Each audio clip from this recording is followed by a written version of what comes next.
Então, hoje é dia 6/11 de 2024 e os Estados Unidos anunciou a vitória de Donald Trump para mais um governo de 4 anos na maior potência mundial.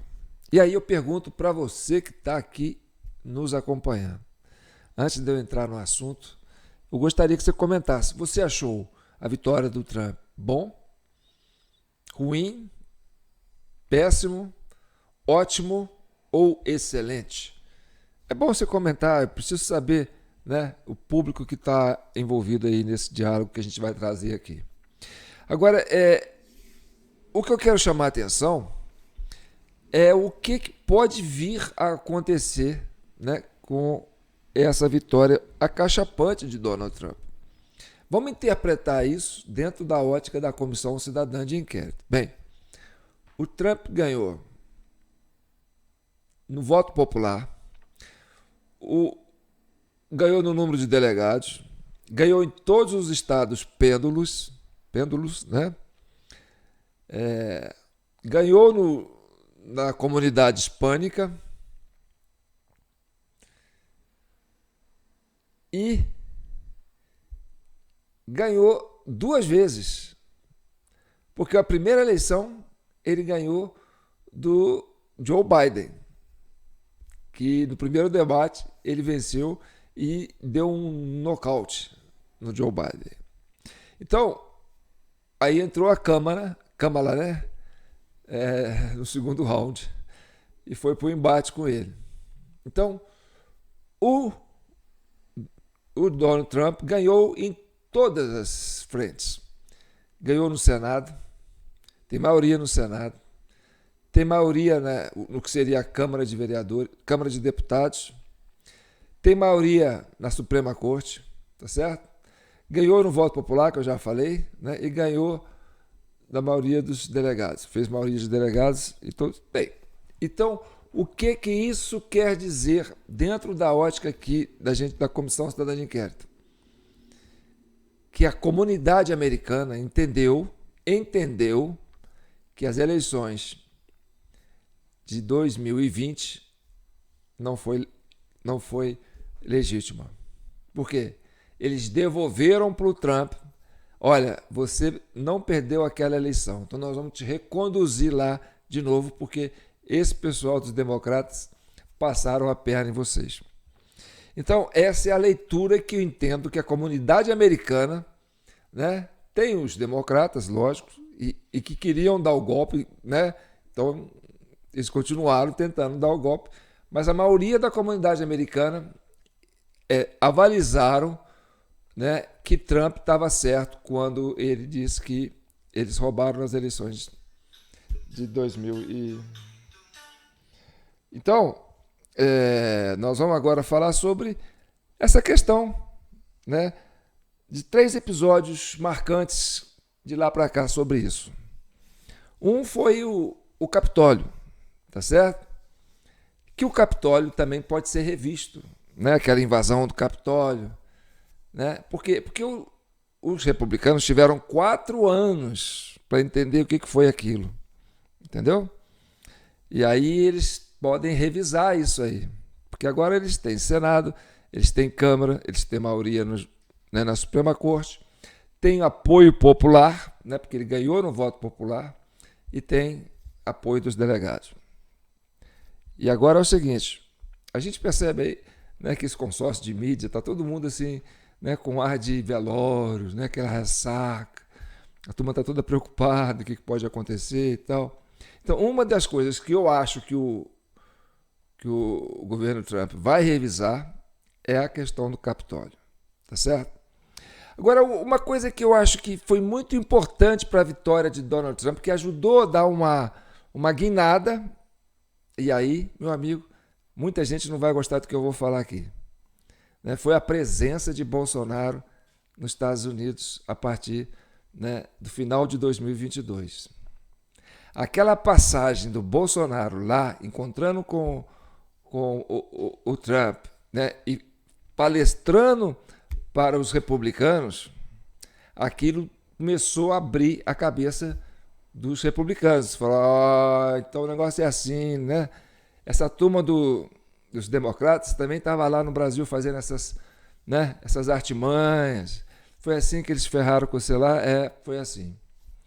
Tá. Então nós temos a questão do Capitólio, que pode ser revista. Tem a questão das eleições de 2020, que pode ser revista. Tem as interferências do governo Biden na América Latina, incluindo aí o Brasil, que podem ser revistas, entendeu? E aí a comunidade hispânica, a comunidade latina que está lá nos Estados Unidos, que foi para lá, né? A população que foi para lá para se defender dos governos corruptos que eles estavam submissos.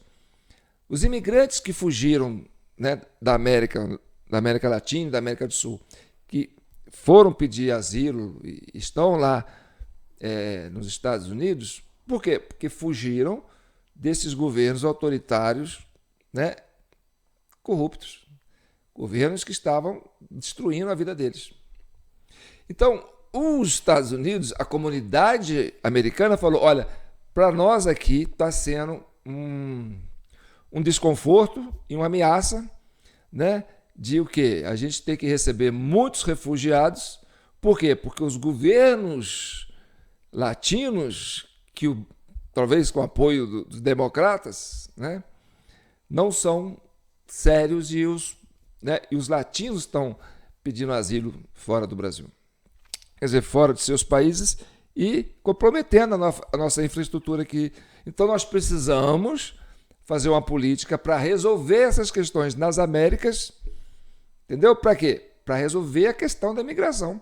A questão da imigração não é a opressão ao imigrante, é a opressão aos motivos que fazem com que esses latinos imigram para lá. Então a coisa é mais profunda, é um tratamento de canal, não é só uma cárie, entendeu? Tem que ir lá na raiz. E aí eles vão vir, né, fazer uma política externa diferenciada na América Latina. E aí deixa o governo Lula preocupado, né? Porque a ingerência do governo Biden, né, aqui no Brasil para a eleição de 2022 foi muito grande. Aliás, a Lava Jato já tinha uma participação do governo americano, né, do governo Biden também na época, entendeu? Porque era uma parceria entre os social-democratas, né, e aí você põe um pessoal lá de São Paulo, Geraldo Alckmin e tal, com, né, o Alexandre de Moraes, pode pôr o Moro também nessa briga aí. Então a ideia era falar assim, olha, vamos para cima, tirar o PT de lá. Só que deu zebra, a direita cresceu, e cresceu com o Trump crescendo lá, e você falou, opa, vamos ter que dar uma guinada aí para a gente rever isso aí depois. Como é que faz? Volta com o Lula, e aí se escola no Lula para a gente tirar o Bolsonaro daí. Depois a gente vê o que faz com o Lula. Entendeu? Mas vamos recuperar, porque o Trump e o Bolsonaro estão na mesma linha de ideário político. Então foi preciso essa inserção do governo Biden, e tem relatórios enormes sobre isso, entendeu? Os republicanos estão com um dossiê enorme sobre isso, sobre a ingerência do governo Biden aqui na política interna brasileira. E não é só aqui não, mas aqui a gente tem essa ideia.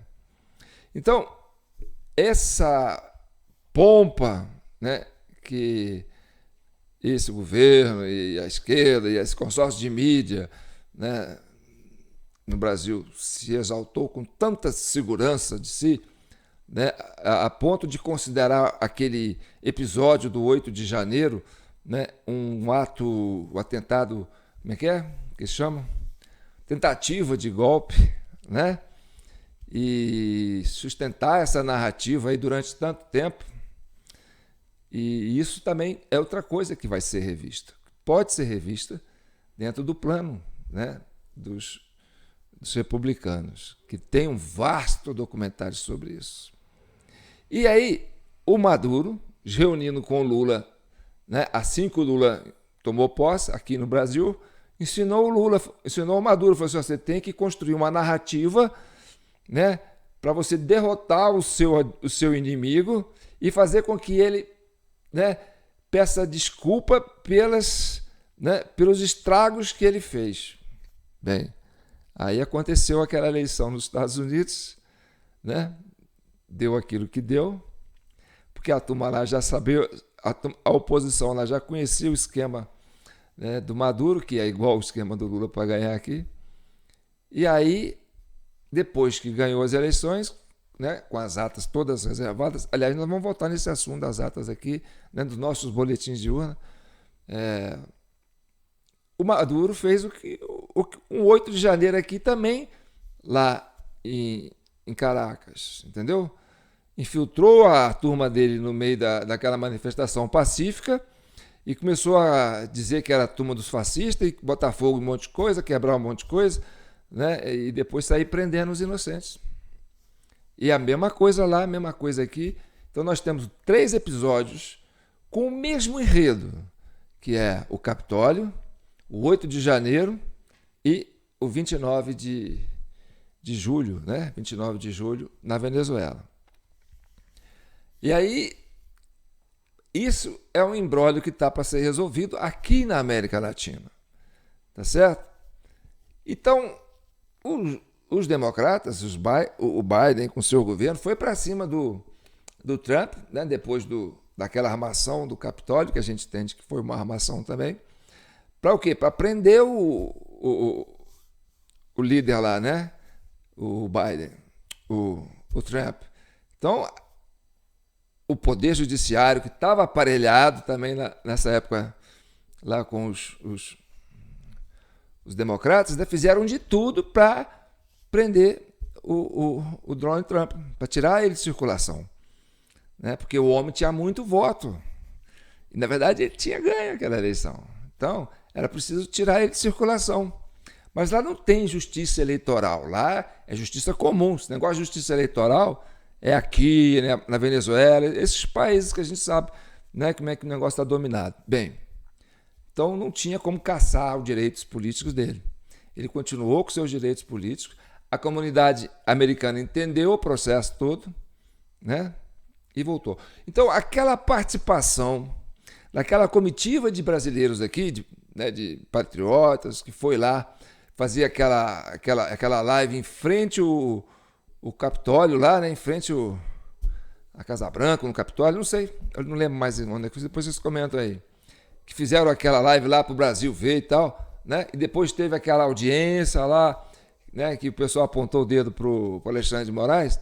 Então, aquele movimento dessa turma da direita, aqui brasileira, que foi lá expor a interferência do governo Biden na política interna brasileira, ajudou a abrir os olhos dos republicanos, que ajudou a esparramar essas informações que estavam sendo, né, assim, pela consórcio de mídia lá, né, que é toda a maioria dominada pelos democratas, né? Aquilo viralizou. E a turma falou, pô, olha só, tá perigoso esse Biden. Então, estamos no fim da era Biden. Por quê? Porque o homem até, né, já chegou no momento que já, né, não podemos contar mais com a sanidade mental dele. E aconteceu o que aconteceu. Então, 3 coisas que eu acho que podem ser revistas, né? A questão das eleições lá, a questão das eleições aqui. A da Venezuela já está pipocando e nós vamos terminar esse programa com um recorte que eu fiz da Venezuela para chamar vocês a atenção para o tamanho do problema que nós temos aqui ainda na América Latina. E aí nós temos essas 3 coisas para ser revisadas, entendeu? E tem vasto material, assim, com prova, com material, só que isso está sendo abafado, está sendo escondido, assim, sufocado.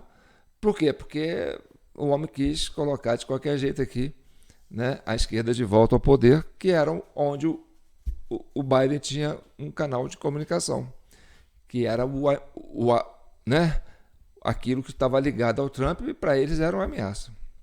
Então era preciso tirar isso. Então, sem entrar nessa questão polêmica agora de imprensa, que a gente fica aqui curtindo, né, a dor de cotovelos deles aí, a turma está meio assim, cabisbaixo, sabendo não sabe o que vai acontecer, né? Porque o que estava sendo abafado aqui pode ser aberto, porque nós temos lá o Elon Musk, né? Que está lá junto com o Trump.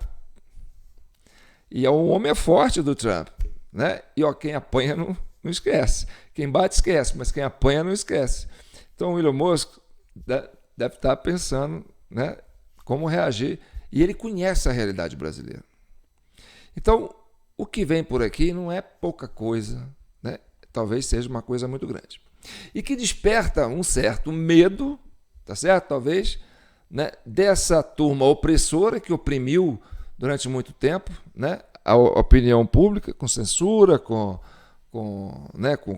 tirando a voz das pessoas e tal, prendendo inocentes, né? E não é que é uma revanche, é que se restabeleça a justiça e a verdade. E aqueles que devem, entendeu? Que fez coisa errada, tem que estar com medo, porque, poxa, não é possível, né, que a comunidade internacional não enxergou isso. Então nós temos a Argentina, que já ficou de direita, e agora nós vamos para o problema da Venezuela. Por que eu digo isso? Porque a questão do Lula com o Maduro, entendeu? Maduro hoje vê o Lula como uma ameaça. É um espião da CIA, né? Agrediu o Brasil. O Brasil agrediu a Venezuela. O Brasil, né, não deixou a gente participar do BRICS. E aí tem um clima horrível entre o Maduro e o seu amigo Lula. O Lula, que durante muito tempo apoiou, né, o regime do Biden, né, até chamou o Trump de fascista, né, também não está bem com os Estados Unidos. E também não está bem com a Rússia, porque vocês vetaram a Venezuela, nós reconhecemos a vitória da Venezuela, rapaz. O cara veio aqui na minha casa, você vetou ele aqui para participar do negócio, você me colocou numa situação difícil lá com o Maduro, e tá ruim também. Tá ruim com o pessoal de Israel, né? Porque falou que o pessoal lá fez o Holocausto e tal. Então tá ruim com todo mundo, tá ruim com a Argentina, tá ruim com o brasileiro. O homem não tem lugar para ficar. O homem está realmente sem lugar para ficar. Bem, então agora nós vamos para a parte mais importante, que é um movimento que está acontecendo a partir da Venezuela, que preocupa muito. Porque o que aconteceu nas eleições americanas e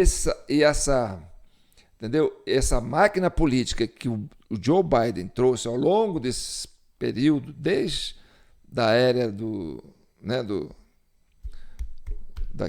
da eleição daquele negro lá, como é que ele chama? Esqueci o nome dele. Barack Obama, né? Porque o Barack Obama foi colocado lá pelo Biden. O Biden era vice dele. Então, por trás do Barack Obama, o Barack Obama foi assim, né? Você vai na frente e eu vou fazendo as coisas atrás. Então, aqueles 2 governos do Obama, acho que ele teve 2 governos, né? Já tinha o dedo do Biden, né? E aquele discurso de lacração, né? De opressão da opinião diferenciada, né? De discriminar aquele que pensa diferente, né? De excluir de uma pauta que eles entendem que é dominante, essa coisa do clima, né? Essa política que eles têm aí, né, de controle da população. Bem, então, essa narrativa que veio construindo ela foi criando uma rejeição, uma opressão a um determinado segmento da sociedade. Então, era muito complicado a pessoa que pensasse diferente, ele era discriminado, ainda é, né? Você vê nas universidades como é que isso acontece. Então, quem tinha um pensamento diferente não era assim respeitado, não.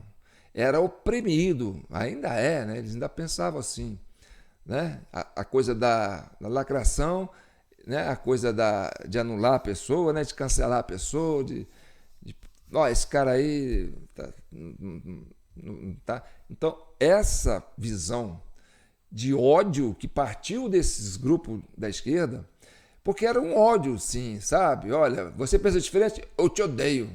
Você não pode existir, entendeu? Então, sim, tinha essa coisa desse ódio. Essa coisa da liberdade de expressão, entendeu? Da livre iniciativa, né? Do governo, né? Da iniciativa privada, essa coisa toda, do Estado menor. Ah, não, esse cara não pode existir, ele é fascista, ele é nazista, ele é o sei lá o quê.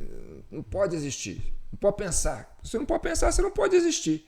Se o seu pensamento não serve, você não pode existir, porque, segundo aquele filósofo, né? Penso, logo existo. Bom, se você não pensa, se o seu pensamento não pode ser aceito, então a sua existência não pode ser aceita. Entendeu? Então, essa visão opressora, né, para colocar uma parte da sociedade submissa a uma vontade, né, de um ideal, né, de uma ideologia, foi criando, né, o pessoal foi ficando. Aí chegou uma hora que a turma já estava para estourar. E quem estourou, quem fez a explosão disso aqui no Brasil, foi o Bolsonaro, que falou: que porcaria é essa? Que papapá. A pessoa: bicho, que bom que você falou. Eu estava aqui, porra, sofrendo com esse pessoal, tudo para mim, tudo para eles, é isso, é isso, é isso. Aí você falou: eu tô com você. Aí a turma da lacração, em cima do Bolsonaro, né? Tá vendo? Esse cara não pode pensar, ele não pode existir, ele não pode ser essa pessoa, vamos queimar ele é isso, ele é homofóbico, ele é racista, ele é... E a turma: não, é isso mesmo, Bolsonaro, você está falando aquilo que a gente está sofrendo, aquilo que a gente está sentindo, aquilo que esse povo está fazendo com a gente. Então você nos representa, aí Bolsonaro, pum, entendeu? Aí a turma: tem que matar o Bolsonaro, porque é o único jeito. O homem agora cresceu tanto que ele deu voz para esse povo que estava abafado. Então, esse ódio que vem da turma da esquerda, né? Dessa coisa de não aceitar o pensamento diferente deles, né? Você pode pensar diferente, mas não diferente deles, entendeu? Dessa turma que tem essa visão de esquerda. Então, essa coisa do ódio contra esse mundo livre que eu falo assim: cada um é dono de si, dono de suas ideias, dono do seu pensamento, e o seu pensamento tem que ser respeitado. E a sua fala tem que ser respeitada. Todos têm direito à fala, entendeu? Então, a questão lá dos Estados Unidos não era uma disputa política de o país que eu quero, a economia que eu quero. Não, tinha essa coisa, entendeu? Dos democratas falar assim: o outro é uma ameaça para a sociedade, o outro é uma ameaça para a democracia, o outro é uma ameaça, é um fascista, Então, era coisa muito de pessoa para pessoa, entendeu? De negar a existência do outro. Então, essa foi a tônica da política lá e foi a tônica da política importada por esse governo Biden, né? Com essa consórcio de mídia, aqui no Brasil, entendeu? Fascista, terrorista, tentativa de golpe e papapá, entendeu? E esmagar essas pessoas. Né? Não pode pensar. Tira ele de circulação, tira o canal dele, desmonetiza ele não pode falar. O que ele fala não é aquilo que a gente quer ouvir. Então não pode falar, não pode existir, não pode pensar. E aí, essa cultura do ódio que vem da esquerda como opressora, tá certo? Que eles falam que a cultura do ódio é nossa, mas é porque eles odeiam a gente. Então eles falam de ódio porque o ódio está neles. E aí, o que isso pode acontecer? Isso pode piorar com a eleição do Biden, do Trump, ou pode resolver essa questão? Aí vai depender muito da capacidade de lideranças, né, principalmente de direita, de saber lidar com isso, né, de uma forma inteligente, né, cirúrgica e bastante democrática e transparente, porque a sociedade quer participar desse processo, tá certo? Então, o que está acontecendo na Venezuela é um embrionário do discurso do ódio, de realmente, né, o que fazia Hitler no seu começo, né, de motim, quando Hitler sentiu que tinha que fazer, sabe, criar uma neura na sociedade alemã para se revoltar e ele ganhar essa adesão para cair no confronto bélico aí com o resto da sociedade. Então, aquela coisa, né? Nós temos que eliminá-los, eles não podem existir. Então é isso que a esquerda hoje pensa, né? E está sendo assim, assustada, porque a maioria da população não está conseguindo reverberar, né, o seu conceito e entender, né, que o mundo hoje é outro. E aí nós vamos para o que interessa. Vou mostrar aqui para vocês que eles estão criando lá, não é mais o Fórum de São Paulo, porque não dá mais para fazer o Fórum de São Paulo, né? Você já não tem mais ambiente no Brasil, o Lula já não tem mais moral para falar em nome de ninguém, né? A Argentina já pipocou, então não tem mais isso. E a Venezuela está, como dizer assim, está chocando o ovo da serpente.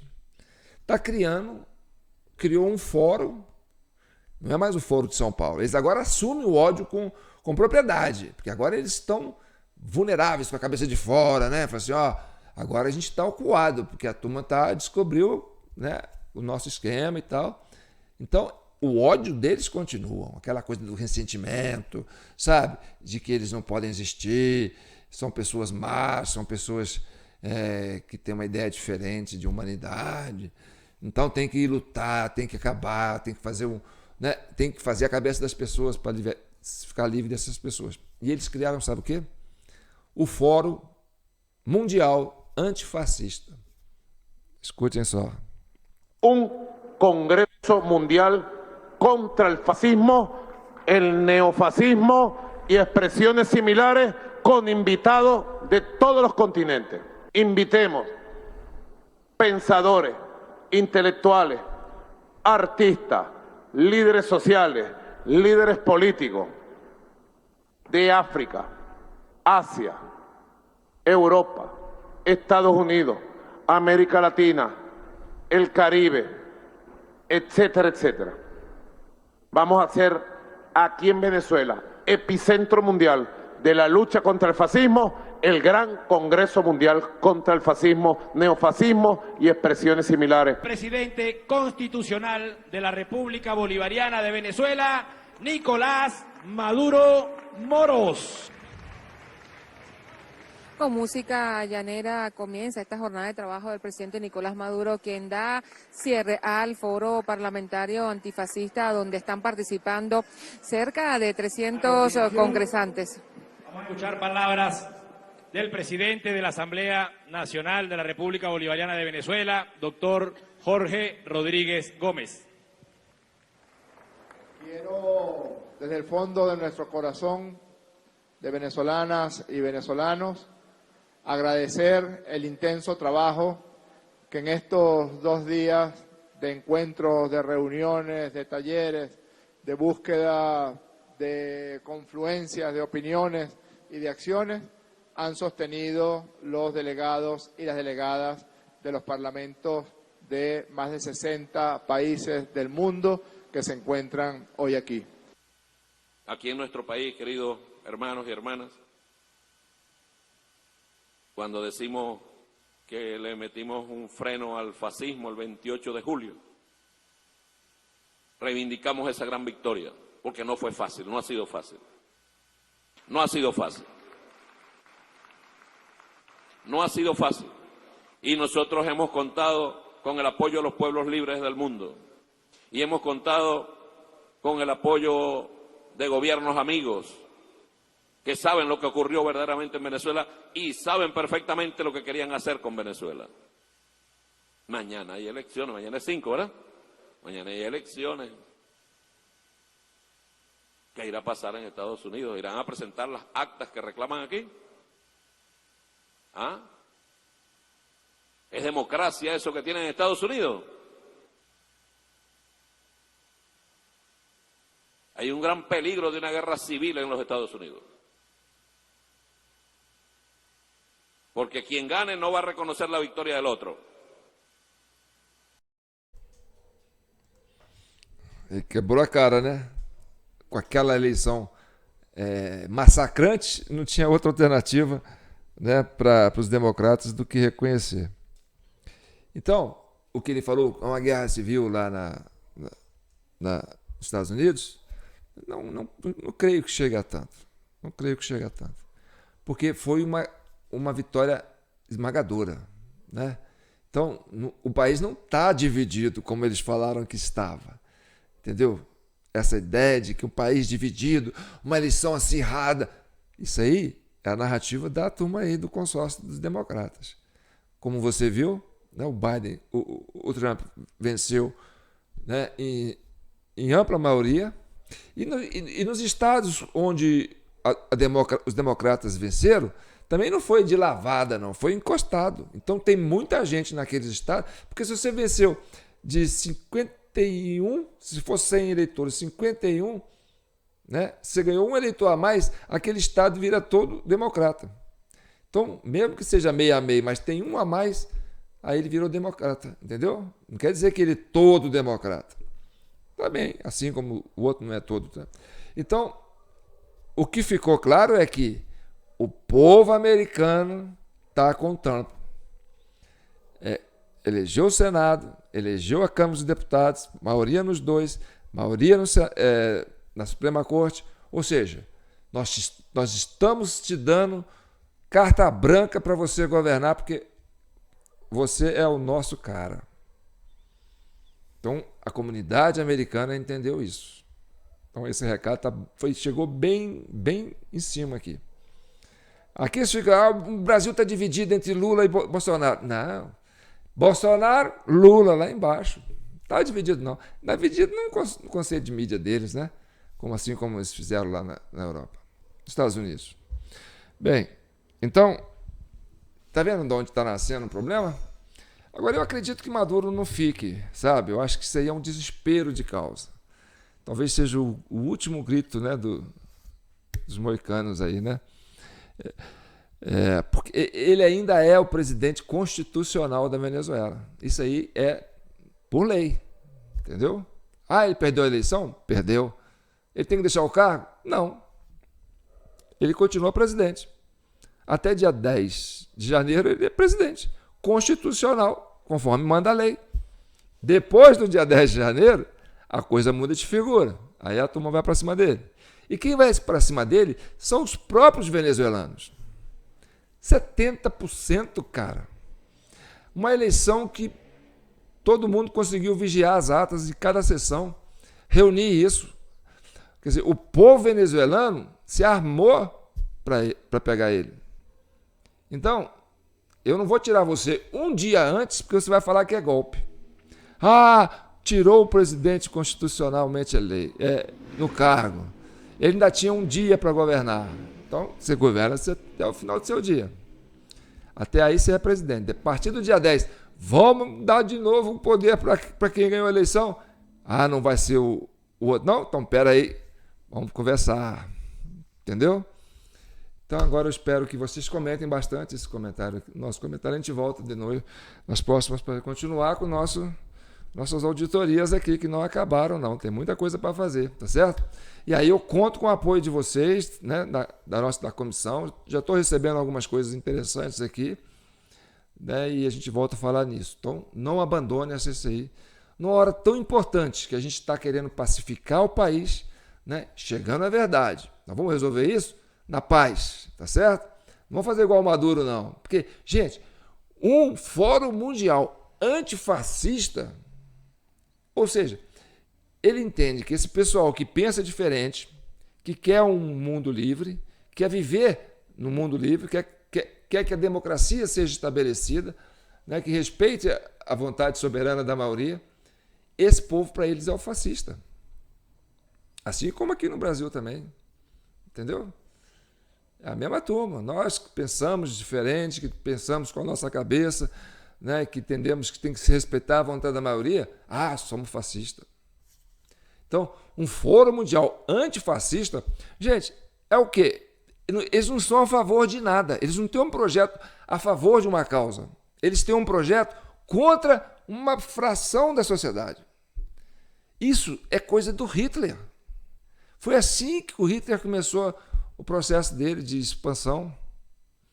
Nós temos que eliminar essa turma, que essa turma é uma ameaça para a humanidade. Então, esse fórum mundial que ele fez lá, agora recente, né? Hoje é dia 6, terminou ontem. Você viu ele falando, hoje é dia 5. Será que ele vai reconhecer? Ninguém vai reconhecer. Tá. Então, isso, gente, é a mesma coisa. Eu vou tomar uma vacina antitetânica. Por quê? Você não quer pegar um tétano. Você quer matar a bactéria antes. Entendeu? Antivaríola, anti-chocó, tudo que é anti alguma coisa é porque aquilo não pode existir.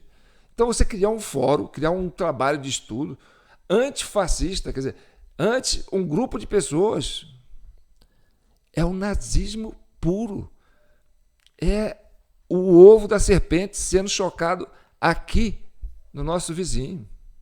E olha que ele estava ali, tinha mais países ali, você viu? 50 países de nações amigas. Então esse problema existe, entendeu? A esquerda botou a cara para fora, falou, nós temos ódio mesmo. A gente quer eliminar esses fascistas. Então vamos fazer não é mais um fórum de São Paulo, não. É um fórum antifascista, um fórum anti-pessoas, que a gente não considera que deva ser gente. Então, tem esse problema aí para a gente resolver, tá bom? Então comente, compartilhe, curta e não deixe de apoiar a CCI no nosso projeto. CCI, né?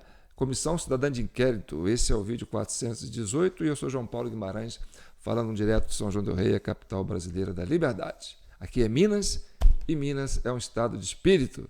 Libertas, ainda que tardia. Vamos em frente com a bênção de Nossa Senhora, porque a gente aqui é devoto de Nossa Senhora, porque a Nossa Senhora é a nossa presidenta hoje, né? É a nossa imperadora do Brasil. Porque quando o Brasil está, né, assim, sem rumo, foi Nossa Senhora, né, que a princesa Isabel, a nossa princesa da época, né, colocou o manto nela e falou assim, você vai governar o Brasil quando o Brasil estiver desgovernado. Então, a gente segue essa premissa de estabelecer essa ligação na fé desse povo maravilhoso, né, que acredita que o Brasil é uma grande nação, feita, né, para ser uma comunidade de paz, onde todos possam ter oportunidades e vencer na vida. E serem felizes. Isso é que é importante. Tá bom? Então tá aí nossa chave Pix, jpnoticias@gmail.com. Comente, compartilhe, se inscreva no nosso canal TV Del Rey no YouTube e João Paulo Guimarães no Facebook. Eu acredito que agora as plataformas, essas Big Techs, vão ficar mais corajosas, né? Porque não vai ter mais a repressão dos americanos lá. O governo Biden não vai mais, não, fecha aquela turma lá, tira aquele canal de lá.